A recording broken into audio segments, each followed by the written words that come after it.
এই প্রথম মনে হয় যে সংসদের ইতিহাসে যেখানে সরকারি দল, বিরোধী দল এবং স্বতন্ত্র সংসদ সদস্যরা একই সুরে কথা বলবেন। কারণ একটি কথা আছে, সত্য যে কঠিন তারপরে সত্যকে ভালোবাসিলাম।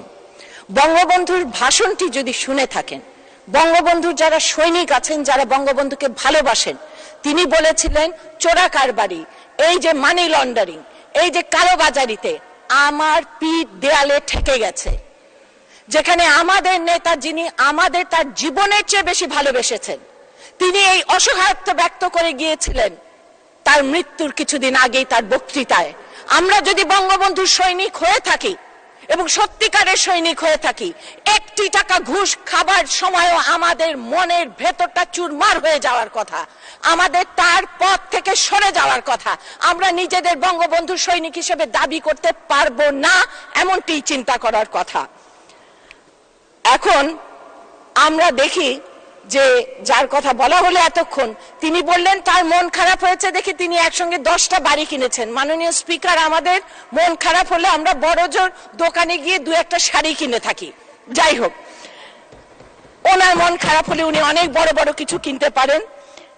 আমরা কোনো কথা বললেই, কোনো কিছু বললেই যানবাহনের সিন্ডিকেট, রাস্তাঘাটে সিন্ডিকেট, বাজার নিয়ন্ত্রণে আসছে না সিন্ডিকেট, অমুকখানে সিন্ডিকেট, চালের গুদামে সিন্ডিকেট, বস্ত্র বিতরণের সিন্ডিকেট। এই সিন্ডিকেট কারা আমরা জানতে চাই, নাম প্রকাশ করা হোক, আমরা শুনতে চাই। কাদের পানামা পেপারস এর নাম আছে আমরা জানতে চাই, প্যারাডাইস পেপারস এ কাদের নাম আছে আমরা জানতে চাই।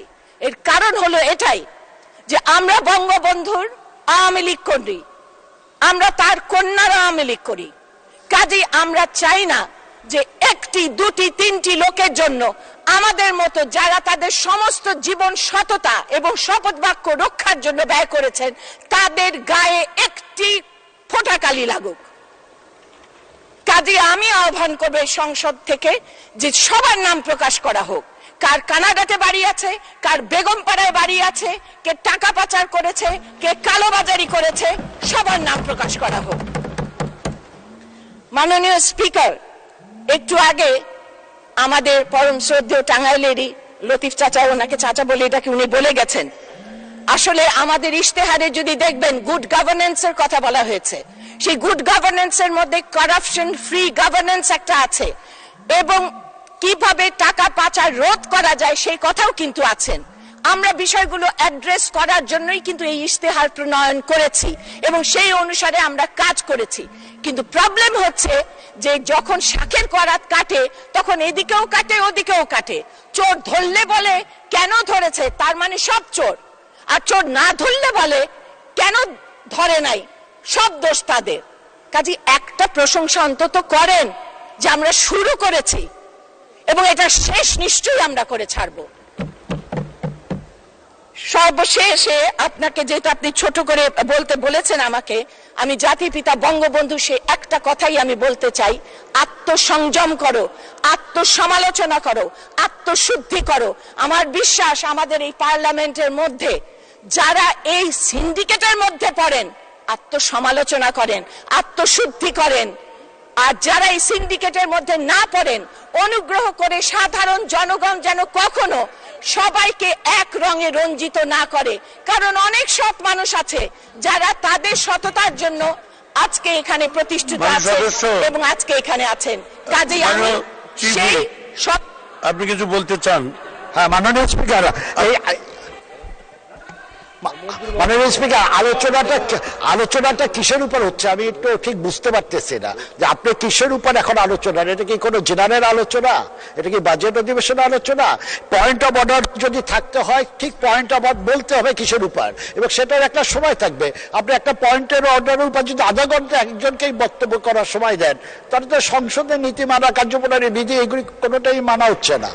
বড় পয়েন্ট অফ অর্ডার অবশ্যই সেটাকে বলতে হবে কি পয়েন্টের উপর, এবং সেটার জন্য আপনাকে সেই টাইমের মধ্যে শেষ করতে। আপনি তো জেনারেল আলোচনা শুরু করে দিচ্ছেন, এবার কোন ধারায় বলতেছে।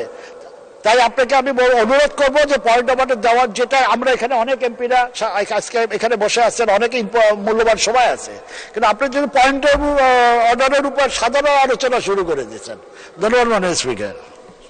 চিফ হুইপ সঠিক কথাই বলেছেন, তবে পয়েন্ট অফ অর্ডারের নিশ্চয়ই আমাদের একটা আইন আছে, রুলস আছে, রুলস অফ প্রসিডিউর আছে।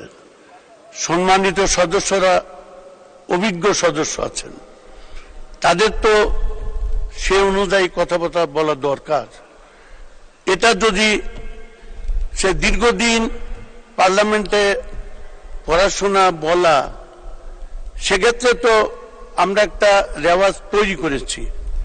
তার মানে এই নয় যে আমি একটা বিষয়ের উপর বলবার জন্য আমি সময় ক্ষেপণ করব। আমার তো অনেকটা সীমাবদ্ধতা থাকে। কাজে আমি বলবো, আমাদের সরকারি দলের চিফ হুইপ আছেন, বিরোধী দলের হুইপ চিফ হুইপ আছেন, তারা তো সদস্যদের সাথে ইন্টারাকশন, কাউন্সিলিং করতে পারেন। পয়েন্ট অফ অর্ডারে আমরা কে কি বলবো, কি বিষয় বলবো, আমরা চেয়ারের পারমিশন নেই, অনুমোদন নেই। আমরা একটা কনভেনশন তৈরি করেছি, সুযোগটা দেওয়া হচ্ছে, সুযোগের সদ্ব্যবহার করা দরকার। সবাইকে আমি আন্তরিক ধন্যবাদ জানাই। আমি আশা করি লাস্ট বক্তা তিনি বক্তব্য শেষ করেছেন। আমি এখন অনুগ্রহ করে এরপরেও চিফ হুইপ কথা বললেন, আজকে পয়েন্ট অফ অর্ডারে আলোচনা এখানে শেষ।